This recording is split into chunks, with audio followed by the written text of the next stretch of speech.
चलिए हम लोग शुरू करते हैं। तो हमारी पुस्तक चल रही थी अरिहंत द्विघात समीकरण और प्रश्नावली 4.2। 29 प्रश्न हम लोग कर चुके थे। तो ये प्रश्न नंबर 30 आपके सामने है। यदि एक बगीचे का परिमाप 120 मीटर है और क्षेत्रफल 800 मीटर स्क्वायर है तो उसकी लंबाई और चौड़ाई ज्ञात कीजिए। दिया है कि लंबाई चौड़ाई से 2 गुनी है। तो ये बोर्ड परीक्षा 2024 में पूछा गया है। तो लंबाई जो है वो चौड़ाई से 2 गुनी है, तो यानी कि चौड़ाई कुछ होगी, उसकी 2 गुनी लंबाई होगी। तो यहाँ पर हम लोग मान लेंगे, माना चौड़ाई x है, इसलिए लंबाई कितनी होगी, कह रहा है लंबाई चौड़ाई से 2 गुनी यानी कि 2x। तो हमें लंबाई भी पता है, अब चौड़ाई भी पता है और x के पदों में ही। परिमाप है यहाँ पर 120 और क्षेत्रफल है यहाँ पर 800। तो हम यहाँ पर पहले परिमाप निकाल लें। तो परिमाप क्या होता है, लंबाई लंबाई चौड़ाई चौड़ाई चारों भुजाएं जुड़ जाती हैं, या 2 गुणे लंबाई प्लस चौड़ाई। सूत्र के हिसाब से अगर हम जाएंगे बराबर 120, हल करेंगे 2 उधर चला जाएगा भाग में, 2x प्लस एक्स बराबर 120/2। तो ये 3x हो जाएगा और उधर हो जाएगा तो छंग 12 60, तो बराबर 60। तो x बराबर हमारा 60/3 यानी कि 20। तो 20 हमारी आ गई चौड़ाई, तो लंबाई हमारी कितनी आ जाएगी, 2 गुणे 20 यानी कि 40 मीटर। तो अगर हम इसको देखेंगे तो क्षेत्रफल कितना हो जाएगा, लंबाई गुणे चौड़ाई 40 गुणे 20 यानी कि 800। अब यहाँ पर ये बोर्ड में पूछा गया है, तो यहाँ पर एक चीज़ ध्यान देंगे कि हमें दे नहीं रखा है कि बगीचे का आकार क्या है। लंबाई चौड़ाई तो है, अब लंबाई चौड़ाई से 2 गुनी है, इसका मतलब क्या होगा कि जो लंबाई लंबाई होंगी वो सेम होंगी और चौड़ाई चौड़ाई भी सेम होंगी। बगीचा है तो इसको हम आयताकार ही यहाँ पर प्रश्न के हिसाब से दिया नहीं है, लेकिन आयताकार ही हो जाएगा। तो आयत मान करके ही लग गया। और अब इसमें हमने देखा परिमाप लेकर के हमने लगाया तो सीधे सीधे भुजा निकल आई। अगर क्षेत्रफल लेकर लगाते x इंटू 2x, लंबाई गुणे चौड़ाई बराबर 800 यानी कि 2x स्क्वायर बराबर 800। तो x स्क्वायर बराबर होता हमारा 400। और फिर इससे जो है हमारा, अब करने की जरूरत नहीं थी, उत्तर ऐसे ही निकल आया हमारा। तो यहाँ से हो जाता हमारा x स्क्वायर माइनस 400 बराबर 0, या x स्क्वायर बराबर 400 था तो इसका हम वर्गमूल ले लेते हैं। तो x बराबर प्लस माइनस 20, माइनस तो हो नहीं सकता है तो प्लस का 20 निकल आता। तो ये हमारी हो जाती चौड़ाई, इसकी 2 गुनी हमारी हो जाती लंबाई। फिर अगला हम देखें, 2 वर्गों के क्षेत्रफलों का योग 157 मीटर स्क्वायर है। इनके परिमापों का योग 68 मीटर हो तो दोनों वर्गों की भुजाएं ज्ञात कीजिए। ये भी 2024 की बोर्ड परीक्षा में पूछा गया है।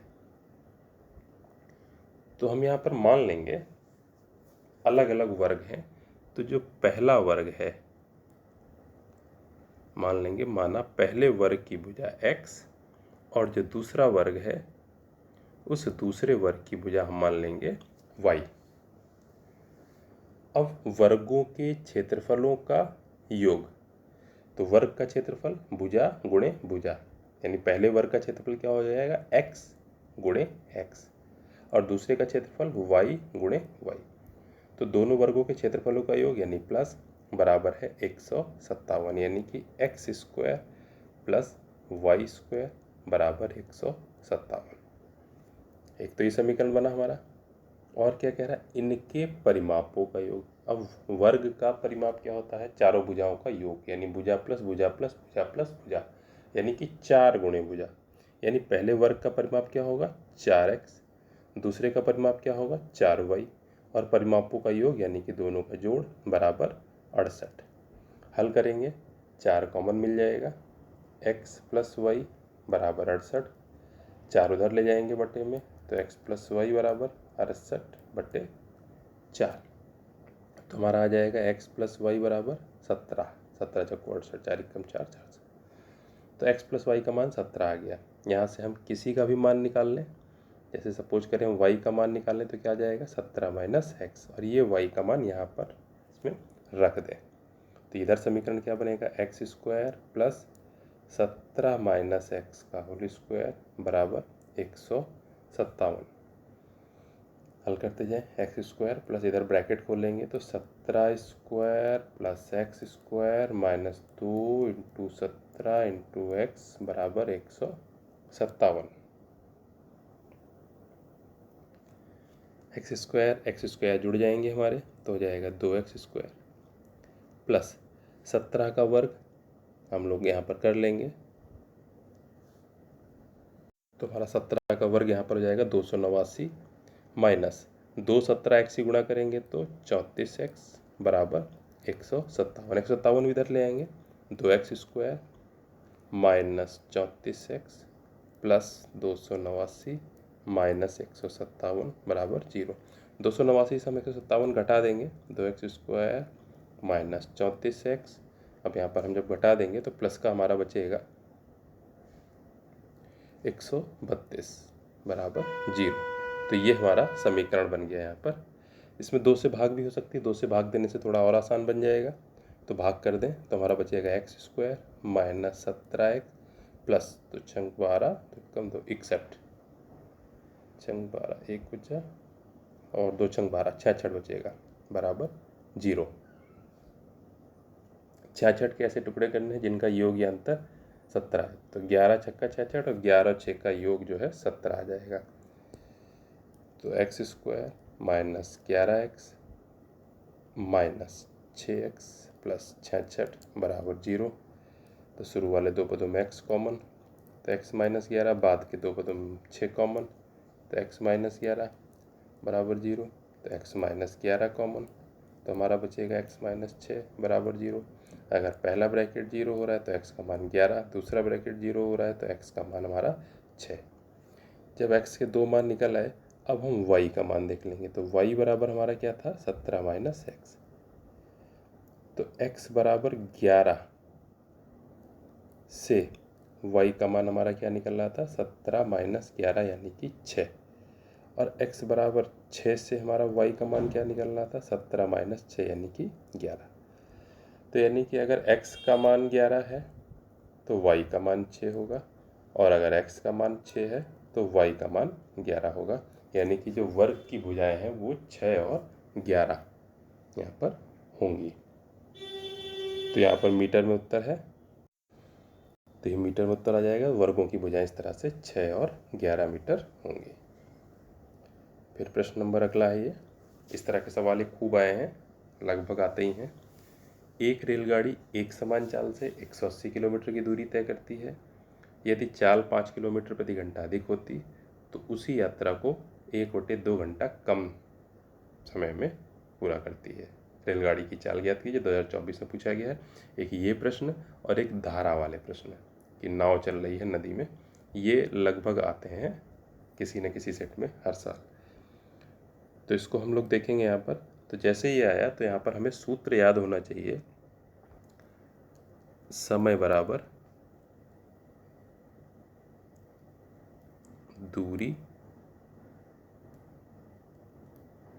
बटे चाल, या दूरी बराबर चाल गुणे समय, या चाल बराबर दूरी बटे समय। तो ये पक्षांतर है एक ही सूत्र का, तो इस सूत्र हमको याद होने चाहिए।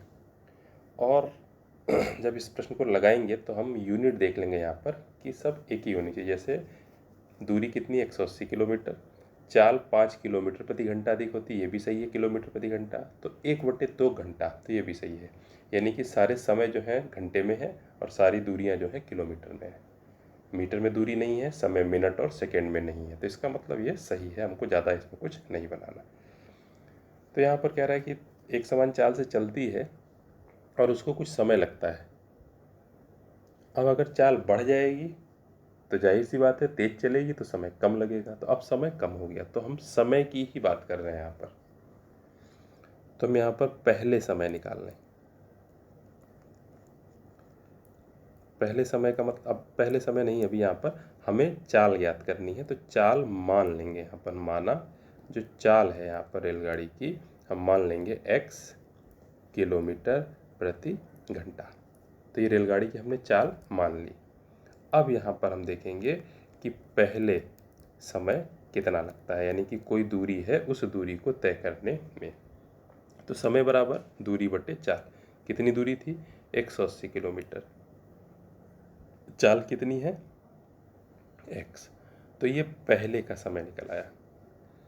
अब यहाँ पर क्या हो गया? चाल 5 किलोमीटर प्रति घंटा अधिक होती है, तो अब चाल कितनी हो गई यहाँ पर? 5 किलोमीटर प्रति घंटा अधिक, यानी x प्लस 5, ये चाल हो गई। अब समय कितना लग रहा है? दूरी उतनी ही है, यानी 180 बटे चाल। चाल कितनी हो गई? x plus 5। तो ये नया समय हो गया। अब यहीं पर बस थोड़ा सा ध्यान रखने की बात है, हमारा प्रश्न लगभग लग गया। तो पहले समय था 180 बटे x, अब नया समय हो गया है 180 बटे x प्लस 5। कौन कम है कौन ज़्यादा? तो यहाँ पर दिया भी हुआ कि उसी यात्रा को 1/2 घंटा कम लेती है, यानी अब जब चाल बढ़ गई है 180 बटे x प्लस 5 में, तो ये समय कम हो गया। कितना कम हो गया? 1/2। तो जो बाद वाला समय है ये कम है। इनको हम अगर पास पास लिखें, 180 बटे x पहले वाला समय था, 180 बटे x प्लस 5 ये बाद वाला समय है। अब ये बराबर नहीं है, क्योंकि एक समय ज़्यादा है, एक समय कम है। तो बराबर करने के लिए क्या होना चाहिए? इनको हम जो भी जोड़ना घटाना पड़ेगा, तो जो जितना कम होगा उतना ही हम जोड़ घटा देंगे। तो ये बाद वाला समय 180 बटे x प्लस 5 ये कम है। कितना? आधा घंटा, 1/2 घंटा। तो इसमें अगर हम 1/2 जोड़ दें तो दोनों समय बराबर हो जाएंगे। बस इसी समीकरण को सोच करके बनाने की ज़रूरत थी। अब इसके बाद में बहुत आसानी से हल हो जाएगा। हम हर देख लें, x प्लस 5 और 2 इन्हीं से गुणा कर देनी है, यानी 180 बटे x, तो इसको गुणा कर देंगे हम x प्लस 5 इंटू 2 से, बराबर 180 बटे x प्लस 5, इसको हम गुणा कर देंगे x प्लस 5 इंटू 2 से, प्लस 1/2 से गुणा कर देंगे x प्लस 5 इंटू 2 से। तो ये 2 कट जाएंगे, x प्लस 5 वाला ब्रैकेट कट जाएगा, यहाँ पर x हमारा कट जाएगा। तो हल करेंगे हम, तो यहाँ बचेगा हमारा 180 इंटू 2 इंटू x प्लस 5 बराबर 180 into 2 into x plus x plus 5 गुणा कर लेंगे। 180 2 की गुणा 360, 360 की x से गुणा करेंगे तो आ जाएगा हमारा 360x, प्लस 360 की गुणा जब हम 5 से करेंगे तो हमारा आ जाएगा 1800 बराबर 180 2 की गुणा 360 और x से गुणा तो 360x plus x square plus x की गुणा 5 से तो 5x। 360x ये जाएंगे एक तरफ तो ये घट जाएंगे, तो इसको हम शॉर्ट ये यहाँ पर काट भी सकते हैं, नहीं तो एक तरफ ले जाकर घटा देंगे, वो ज़्यादा सही है। 1800 जो बचा इसको इधर लिख लेंगे, तो हमारा क्या रह जाएगा? x square plus 5x minus 1800 बराबर 0। ये हमारा यहाँ पर बना। अब इसके टुकड़े करने हैं, थोड़ा सा कठिन पड़ेगा क्योंकि संख्या यहाँ पर हमारी बड़ी है, 1800 1800। तो एग्ज़ाम में तो ये होगा, या तो समझ में आए हमको, और नहीं तो 40 और 45 की गुणा करेंगे तब 1800 हमारा बनेगा। तो अगर हमारे दिमाग में स्ट्राइक कर रहा है ये तो ठीक है, नहीं तो फिर हम धाराचार्य विधि लगा देंगे। इस तरह से देख लेते हैं, x square plus 45x minus 40x minus 1800 बराबर 0। x कॉमन लिया तो x प्लस 45 माइनस 40 कॉमन लिया तो x प्लस 45 इक्वल्स टू 0। तो x प्लस 45 हमारा ब्रैकेट कॉमन हो गया तो बचेगा x माइनस 40 इक्वल्स टू 0। पहला ब्रैकेट 0 तो x का मान माइनस 45 आएगा, दूसरा ब्रैकेट 0 तो x का मान 40। माइनस 45 हो नहीं सकता क्योंकि ये चाल है, चाल माइनस में नहीं हो सकती, इसलिए x का मान 40 ही होगा। तो हमारी चाल आ जाएगी यहाँ पर 40 किलोमीटर प्रति घंटा। अब ये अगर सोचने में नहीं आ रहा है, हमारे पास टाइम भी कम है, तो सबसे अच्छा यहाँ पर दराचार्य ही रहेगा।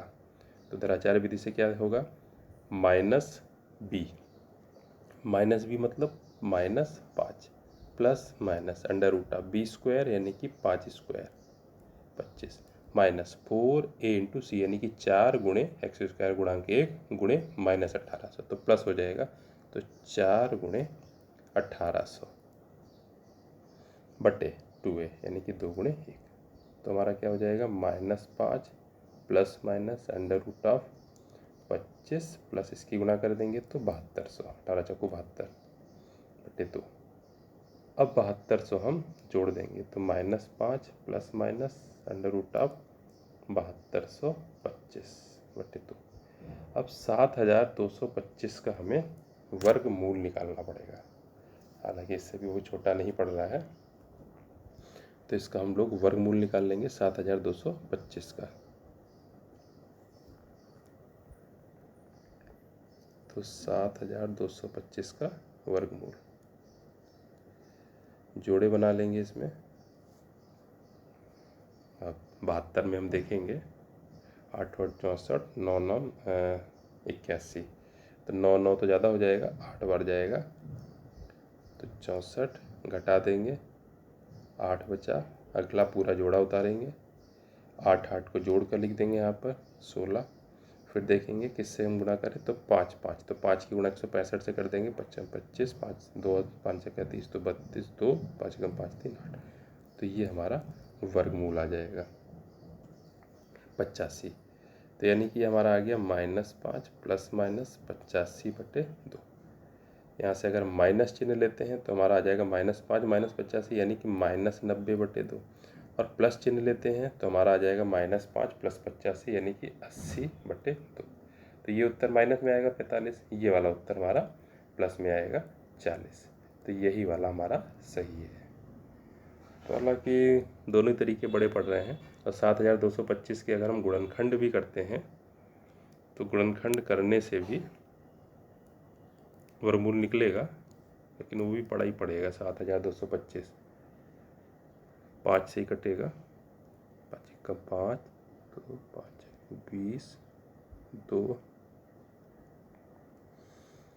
फिर 5 से जाएगी भाग, 5 दूनी 10, 4 बचे 44, 5 अट्ठे 40, फिर 4 बचे, और फिर जो है 289 17 का वर्गमूल होता है, तो ये 17 इस तरह से आ जाएगा। 5 5 17 17 यानी कि वर्गमूल हो जाएगा इसका 5 गुणे 17 यानी कि 85। तो जैसा भी सुटेबल लगे, अगर हमको ध्यान आ रहे हैं गुणनखंड 40 और 45 तो उस तरह से कर देंगे, नहीं तो फिर दराचार्य विधि से। ठीक है, बाकी प्रश्नों के लिए हम लोग मिलते हैं अगले वीडियो में।